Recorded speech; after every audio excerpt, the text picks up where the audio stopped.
Possivelmente você, se não está se sentindo agora, devido ao título desse vídeo, em algum momento da sua vida já se sentiu impopular, estranho, esquisito, diferente dos demais, pensando, será que eu tô ficando louco de pensar assim?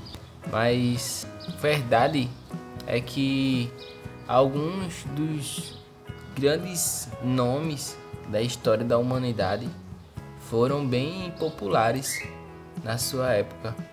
Impopulares, veja bem. Eles não tinham a aprovação de muita gente no tempo em que eles pregavam as suas ideologias.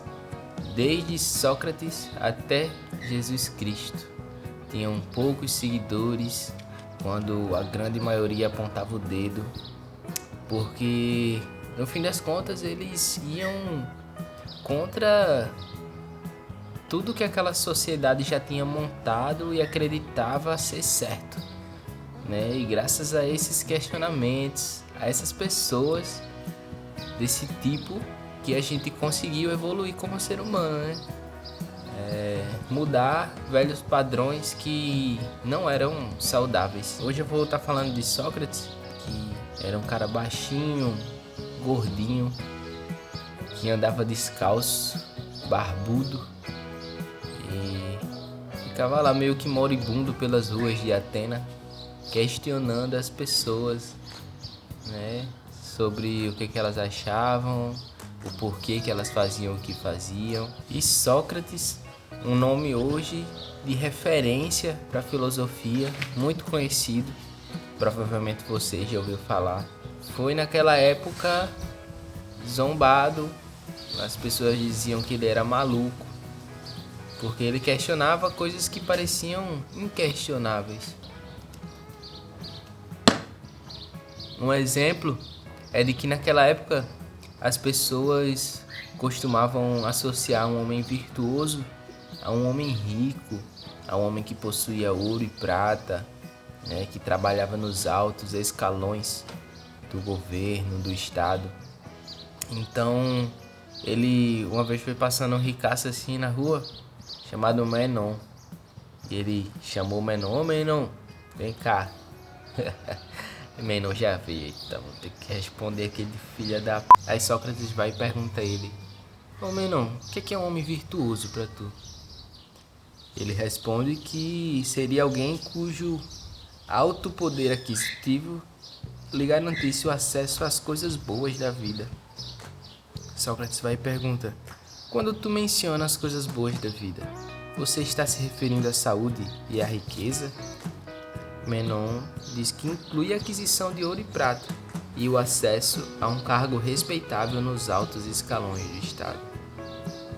Sócrates então continua: essas são as únicas coisas que você considera as boas coisas da vida? Menon responde que sim. Refiro-me a qualquer outra coisa do gênero. Sócrates acrescenta: você acrescentaria os adjetivos justos e honesto à palavra aquisição? Ou isso não faz a menor diferença para você? Continuaria a associar riqueza à virtude, mesmo quando são adquiridas ilegalmente? Certamente não, responde Menon. Sócrates continua: então, parece que a justiça ou a moderação, a piedade ou qualquer outra virtude não devem estar associadas à aquisição. Na realidade, a falta de ouro e prata, se resultar de um fracasso em adquiri-los em circunstâncias que teriam tornado a aquisição injusta, é em si mesmo uma virtude. Menon responde: parece que sim. Nesse caso, ter bens não encerra nenhuma virtude, assim como não tê-los. Menon conclui dizendo que sua conclusão parece inevitável. Então, no fim das contas, em um pequeno diálogo, ele conseguiu desconstruir essa ideia de que virtude não tem nada a ver com aquisição de ouro e prata, porque se você, para ter ouro e prata, tiver que agir injustamente com alguém, desonestamente ou ilegalmente, você não será um homem virtuoso só por ter o ouro e prata adquirido dessa maneira tão merda, né? E o interessante é que essas pessoas conseguiram pensar fora da caixinha e questionar o status quo da sociedade. Às vezes nós temos um estranhamento quando vamos questionar de que se algo acontece ali na sociedade é porque deve ter uma base sólida, né? Se tantas pessoas durante tanto tempo fazem as mesmas práticas, alguma explicação lógica deve ter, mas muitas vezes não tem, cara. E a gente às vezes se conforma com aquela ideia já existente porque acha que seria muita soberba, que seria impossível, que nós seríamos os únicos a estar certo e uma sociedade inteira está errada, né, em seus pensamentos. Então isso também nos aflige quando vamos pensar coisas diferentes do que é imposto, né? Porque algumas coisas são impostas em lei, escrita, né, de forma clara.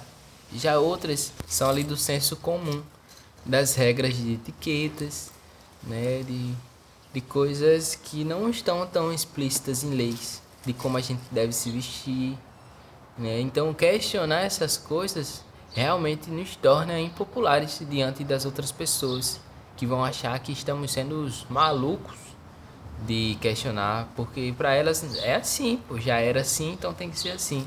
Mas sabe que isso é uma qualidade muito boa, você questionar o porquê das coisas, né, e não se conformar com aquilo que já lhe foi imposto. Então, saiba que você está nessa lista aí dos grandes filósofos, dos grandes nomes que vieram para catucar ali a sociedade, né? Inclusive Sócrates, ele foi condenado à morte, não sei se vocês sabiam, por conta disso, porque disseram que ele estava desrespeitando as leis e indo contra as normas ali, né? Questionando demais. Foi porque ele questionou demais, a galera achava ele um pé no saco. Só que depois, essas pessoas que o condenou, né, terminaram sendo linchadas pelo povo. Alguns se enforcaram porque a sociedade começou a excluir eles, não tomava banho na mesma água que eles, ali do mesmo rio, né? Então, eles se sentiram excluídos e se mataram. Mas Sócrates não. Ele, no seu julgamento, deram uma oportunidade a ele. Se você voltar atrás e negar tudo que você falou, reconhecer que errou, a gente te libera e você será um homem livre. Mas aí Sócrates dá uma resposta muito interessante, que ele diz o seguinte: enquanto eu puder respirar e exercer minhas faculdades físicas e mentais, jamais deixarei de praticar a filosofia, de elucidar a verdade e de exortar todos que cruzarem meu caminho a buscá-la. Portanto, senhores, seja eu absolvido ou não, saibam que não alterarei minha conduta, mesmo que tenha que morrer 100 vezes. Então, com essa linda frase, eu encerro esse vídeo, família. Tamo junto. Brigadão aí. E não se preocupe em ser diferente. Firme suas ideias, suas razões, seus argumentos em ideias lógicas, para que se alguém vier tentar refutá-los, você fazer como Sócrates e saber e ter a firmeza de que está baseado em ideias lógicas e que, independente da opinião dos outros, você confia em si mesmo, confia na sua razão, na sua lógica e não alterará sua conduta e não deixará de elucidar a verdade para todos aqueles que precisam ouvir. Valeu, tamo junto, até o próximo vídeo.